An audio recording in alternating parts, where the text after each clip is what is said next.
भारत विरुद्ध न्यूझीलंड पहिला वनडे सामना 3 वनडे सामने आणि 5 टी20 सामन्याची मालिका होणार आहे.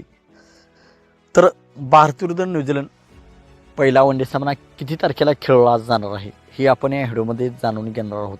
तर मित्रांनो, मी आहे सोमनाथ सरगर, आपण पाहतात क्रिकेट मराठी. तर मित्रांनो, आताच भारत विरुद्ध साऊथ आफ्रिका यांच्यामध्ये मालिका पार पडली. तर आता भारताची पुढील मालिका ही न्यूझीलंडसोबत असणार आहे. या मालिकेमध्ये 3 वनडे आणि 5 टी20 सामने खेळले जाणार आहेत.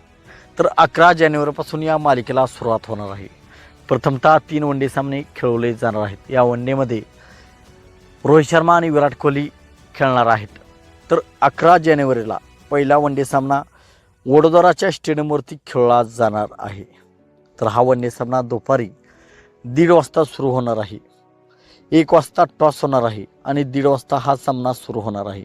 विराट कोहली आणि रोहित शर्मा या वनडे मालिकेमध्ये खेळणार आहे. तर मित्रांनो, आपणास काय वाटते, या वनडे सामन्यामध्ये भारताची टीम विजय संपादन करेल का? विराट कोहली आणि रोहित शर्मा या दोन्ही खेळाडूपैकी कोणता खेळाडू 100 करेल? आपणास काय वाटते आपण कमेंट सेक्शनमध्ये सांगा. मित्रांनो, आपण चॅनलवरती नवीन असाल तर आमचा यूट्यूब चॅनल सबस्क्राईब करा.